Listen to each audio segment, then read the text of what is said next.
সংবাদ সবাইকে স্বাগত জানাচ্ছি। আমি ফিরোজ তোহা। শুরুতে সংবাদ শিরোনাম জানিয়ে দিব সর্বশেষ গুরুত্বপূর্ণ আপডেট সংবাদ। শুরুতেই শিরোনাম।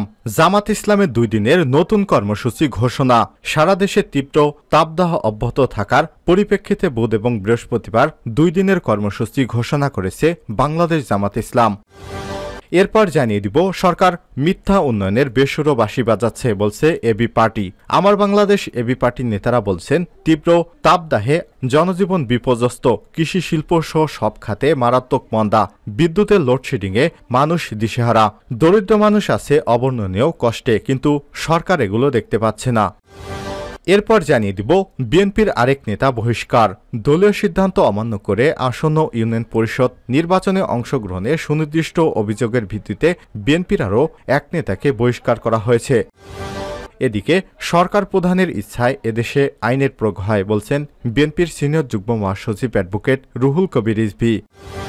এবারে জানাবো এমপি একরামুল হককে দল থেকে বহিষ্কারের দাবি জেলা আওয়ামী লীগের। দলীয় প্রধানের আদেশ অমান্য করে নিজের ছেলেকে উপজেলা নির্বাচনের চেয়ারম্যান প্রার্থী করায় নোয়াখালী 4 সদর সুবর্ণচর আসনের সংসদ সদস্য একরামুল করিম চৌধুরীর সংসদ সদস্য পদ স্থগিত এবং দল থেকে বহিষ্কারের দাবি জানিয়ে সংবাদ সম্মেলন করেছে জেলা আওয়ামী লীগ। এবং সর্বশেষ জানিয়ে দিব হঠাৎ এফডিসিতে সাংবাদিকের উপর হামলা। এফডিসিতে সাংবাদিকদের উপর আতর্কিত হামলার ঘটনা ঘটেছে। সেখানকার পরিস্থিতি এখন উত্তপ্ত। মিশা ডিপজলদের আয়োজিত দোয়া মাহফিলের পর এই হামলার ঘটনা ঘটে। কে বা কারা হামলা করেছে তা এখনও নিশ্চিত হওয়া যায়নি। পরিস্থিতি স্বাভাবিক করার চেষ্টা করছে মিশা সওদাগর। আজ মঙ্গলবার 23 এপ্রিল সন্ধ্যা 6টার দিকে এ ঘটনার সূত্রপাত হয়। এতে শতাধিক সংবাদকর্মী আহত হয়েছে বলে দাবি করা হচ্ছে। ঘটনার পরই পরিস্থিতি নিয়ন্ত্রণে অসংখ্য পুলিশ সদস্য উপস্থিত হয়েছে। প্রিয় দর্শক, এতক্ষণ শুনছিলেন সংবাদ শিরোনাম, এবারে বিস্তারিত। তবে তার আগে বন্ধুরা, আপনি কোন জেলা থেকে আমাদের সংবাদটি দেখছেন কমেন্ট করে জানিয়ে দিন এই সংবাদ সম্পর্কে আপনার মূল্যবান মতামত। প্রিয় দর্শক, আপনি যদি আমাদের চ্যানেলে নতুন হয়ে থাকেন ভিডিওটি দেখতে দেখতে চ্যানেলটি সাবস্ক্রাইব করে রাখুন, যাতে করে আমাদের লেটেস্ট আপডেট সংবাদগুলো সবার আগে আপনার কাছে পৌঁছে যায়। এবারে বিস্তারিত। জামাতের 2 দিনের নতুন কর্মসূচি ঘোষণা। সারা দেশে তীব্র তাপদাহ অব্যাহত থাকার পরিপ্রেক্ষিতে বুধ এবং বৃহস্পতিবার 2 দিনের নতুন কর্মসূচি ঘোষণা করেছে বাংলাদেশ জামাত ইসলাম। মঙ্গলবার 23 এপ্রিল দলের কেন্দ্রীয় প্রচার বিভাগের মুজিবুল আলম স্বাক্ষরিত এক সংবাদ বিজ্ঞপ্তিতে এসব কথা জানানো হয়েছে। এই কর্মসূচি হচ্ছে বুধ এবং বৃহস্পতিবার ইস্তিকার নামাজ আদায় করা।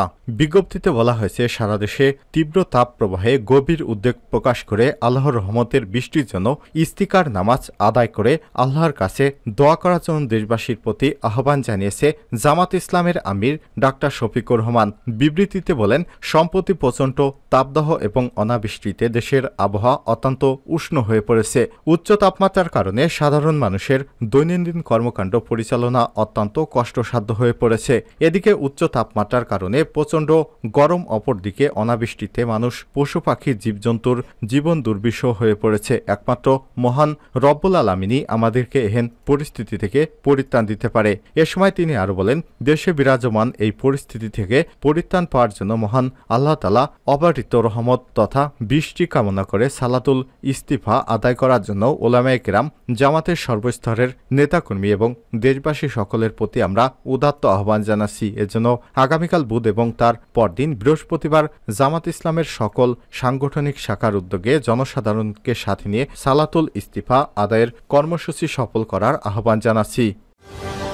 সরকার মিথ্যা উন্নয়নের বেসুরো বাঁশি বাজাচ্ছে বলছে এবি পার্টি।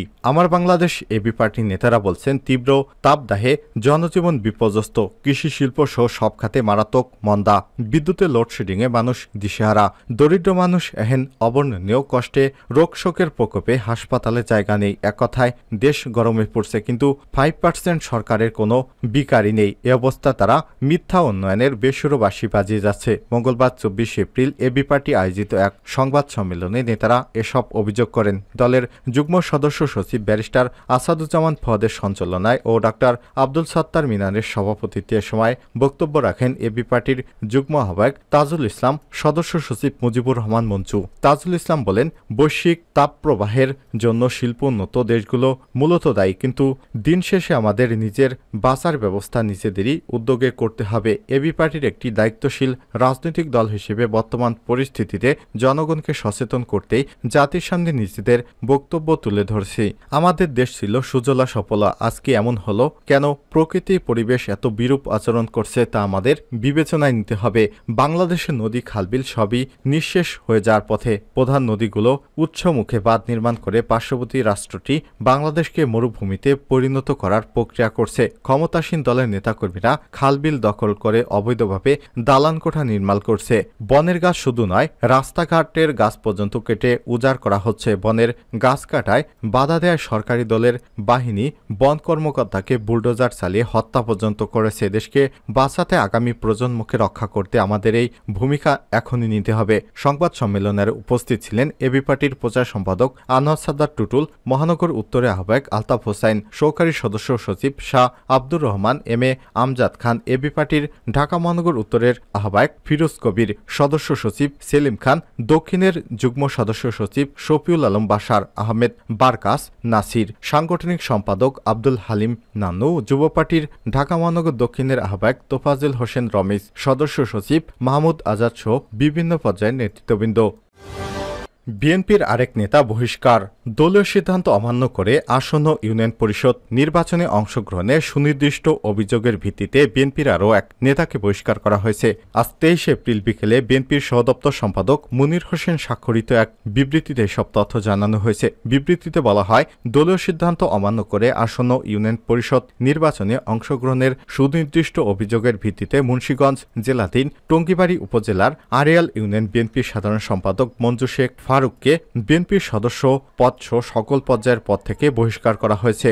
দলীয় সিদ্ধান্ত অমান্য করে ইউনিয়ন পরিষদ নির্বাচনে প্রার্থী হওয়ার এর আগে রোববার 21 এপ্রিল পটুয়াখালী এবং কক্সবাজারের 2 নেতাকে বহিষ্কার করে বিএনপি। উল্লেখ্য, দ্বাদশ জাতীয় সংসদ নির্বাচনের পর এবার স্থানীয় নির্বাচন বর্জনের ডাক দিয়েছে বিএনপি। উপজেলা এবং ইউনিয়ন পরিষদের নির্বাচনে অংশ না নিতে তৃণমূলের নেতাদের প্রতি বার্তা পৌঁছে দেওয়া হয়েছে। মনোনয়ন সংগ্রহকারীদের সরে দাঁড়াতে বললেও অনেকেই নির্বাচনের মাঠ না ছাড়ার বহিষ্কার শুরু করেছে বিএনপি।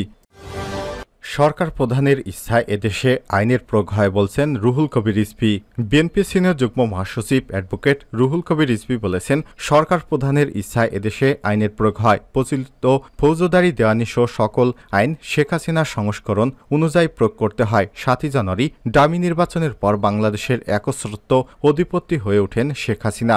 বেগম খালেদা জিয়া ও তারেক রহমান সহ দেশের বিরোধী দলের প্রধান নেতা সহ লাখ লাখ নেতাকর্মীদের উপর নেমে আসে জেল জুলুম, নির্যাতন, অত্যাচার আর অবিচারের প্রকটতা দেখে বিশ্ব সম্প্রদায় বিচলিত হলেও তাতে প্রধানমন্ত্রীর কোনো কিছু যায় আসে না। তার সকল অপকর্মের দায় নিয়েছে পার্শ্ববর্তী দেশ।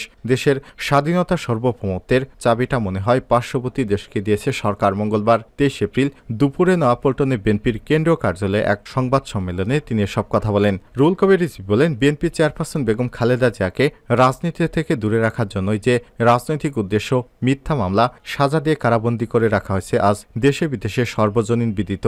গতকাল যুক্তরাষ্ট্রের মানবাধিকার রিপোর্টেও সেটি উল্লেখ করা হয়েছে।